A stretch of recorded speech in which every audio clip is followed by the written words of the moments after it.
Assalamualaikum warahmatullahi wabarakatuh. Halo teman-teman semuanya, perkenalkan nama saya Laila Lutfi, mahasiswa Psikologi Islam UIN Salatiga dengan NIM akhir 017. Nah, di video kali ini saya akan membahas tentang pentingnya memaafkan dalam psikologi yang didukung juga oleh hasil penelitian dari jurnal ilmiah.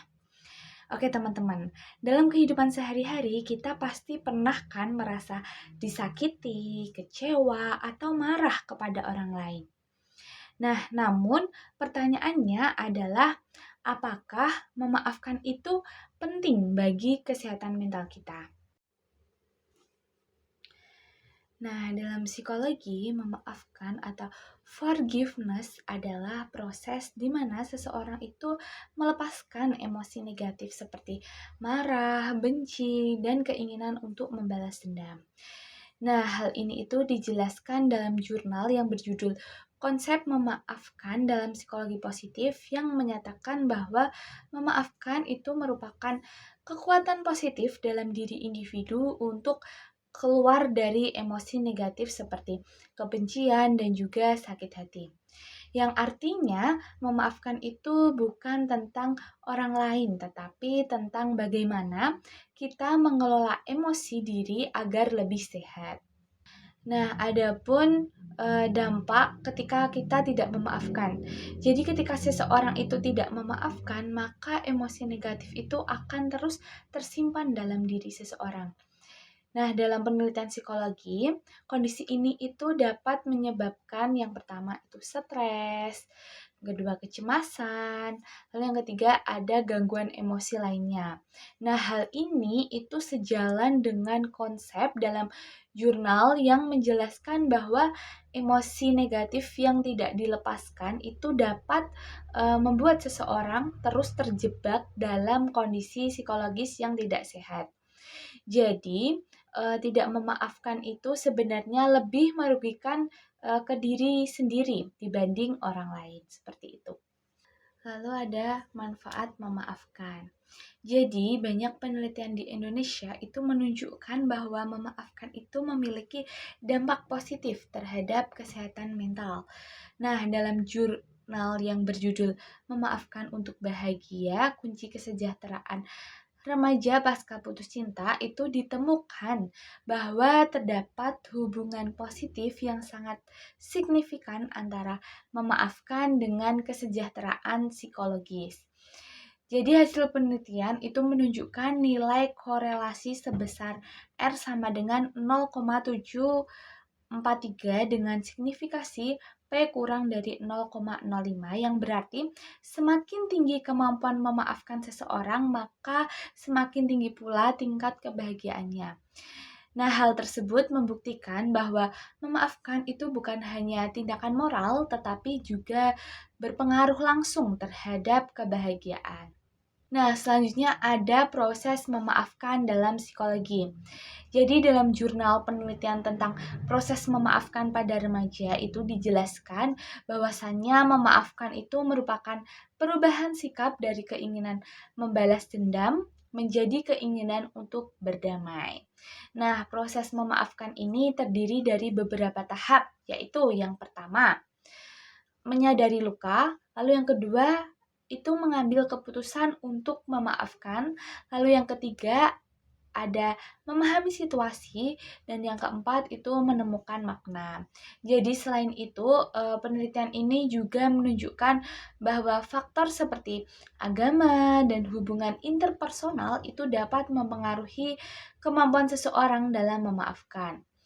Yang artinya yaitu memaafkan adalah proses yang kompleks dan tidak instan. Selanjutnya, memaafkan dalam terapi psikologi. Nah, dalam dunia psikologi, memaafkan itu juga dapat digunakan sebagai bentuk terapi nih, teman-teman.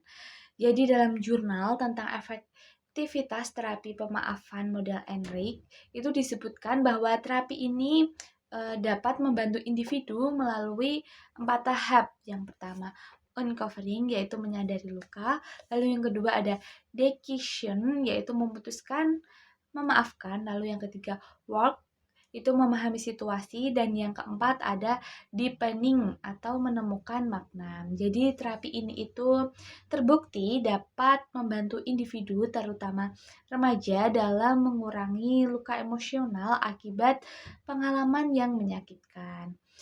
Nah, hal ini itu menunjukkan bahwasannya memaafkan itu memiliki peran penting dalam proses penyembuhan psikologis. Nah, adapun faktor yang mempengaruhi memaafkan. Nah, di sini ada penelitian dalam jurnal psikologi yang menunjukkan bahwasannya proses memaafkan ini dipengaruhi oleh beberapa faktor, seperti yang pertama, emosi, lalu yang kedua itu cara berpikir, dan yang ketiga itu hubungan interpersonal. Jadi setiap individu itu memiliki proses memaafkan yang berbeda-beda tergantung pengalaman hidupnya. Jadi tidak semua orang itu bisa memaafkan dengan cara yang sama. Nah, adapun contoh dalam kehidupan sehari-hari nih, misalnya ketika kita bertengkar dengan teman, nah jika kita itu terus menyimpan rasa marah, kita itu akan merasa tidak nyaman setiap kali bertemu. Namun, ketika kita memilih memaafkan, perasaan kita itu menjadi lebih ringan. Nah, hal ini sesuai dengan penelitian yang menunjukkan bahwa memaafkan itu dapat memperbaiki hubungan sosial dan membantu individu kembali berinteraksi secara sehat.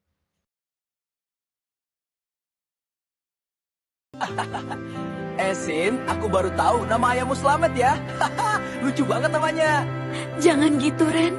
Itu nama ayahku. Kamu sudah menyakiti hatiku. Reno, gak baik loh ngomong kayak gitu.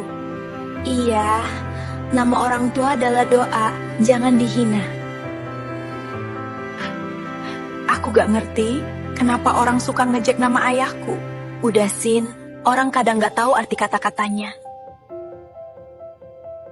Nama selamat itu doa agar selalu selamat di jalan Allah. Sinta, aku mau minta maaf. Aku sadar aku salah. Iya, Ren, aku maafin kamu. Tapi jangan diulangi lagi ya. Nah gitu dong. Allah suka orang yang suka memperbaiki diri. Ya ayyuhallazina amanu la yashkhar qaumun min qaumin asa ayyakunu khairan minhum. Wahai orang yang beriman, janganlah suatu kaum merendahkan kaum yang lainnya.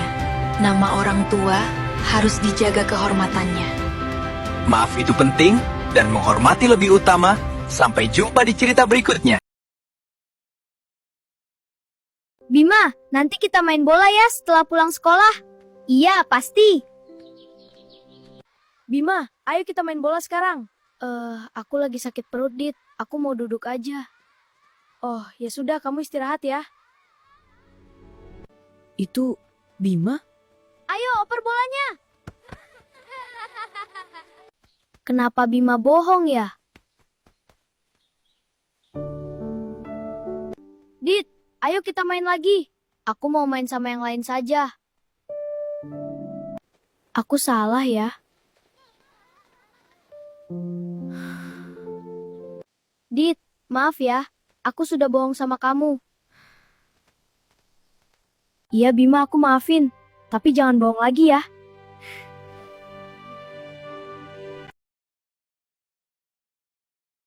Semuanya bermula di ruang tengah. Kakak sudah susah payah membangun menara balok yang tinggi. Tapi tiba-tiba, kepiar. Tanpa sengaja, Alia menabraknya sampai hancur. Kaget? Pasti. Tapi bukannya minta maaf, Alia malah pasang aksi defensif. Bukan salah Alia, katanya. Waduh, padahal jelas-jelas kesenggol dia ya. Di kamarnya, Alia mulai gelisah. Hatinya terbelah dua. Si malaikat kecil bilang, "Ayo minta maaf, kan Alia anak baik." Tapi si setan kecil malah ngomporin, "Jangan, nanti gengsi dong." Hayo, siapa yang sering merasa begini? Rasanya kepala mau meledak karena bingung harus pilih yang mana. Akhirnya Alia mencoba memberanikan diri. Dia berjalan mendekati kakak, kaku banget kayak robot kehabisan baterai. Tapi pas sudah dekat, nyalinya ciut lagi. Bukannya bilang maaf, dia malah, kasih kue terus kabur secepat kilat. Aduh, Alia, minta maaf kok pakai sistem sogokan kue sih? Kakak kan jadi bingung. Tapi Alia sadar, lari dari masalah itu nggak enak. Dia kembali lagi. Kali ini pelan-pelan, ditariknya ujung baju kakak. Dengan sisa-sisa keberaniannya, akhirnya keluar juga kata sakti itu. Maafin Alia ya. Dan lihat apa yang terjadi. Kakak nggak marah kok. Sebuah elukan hangat jadi hadiah buat keberanian Alia. Nah, teman cerita, dari Alia kita belajar satu hal penting hari ini. Meminta maaf itu bukan berarti kita kalah.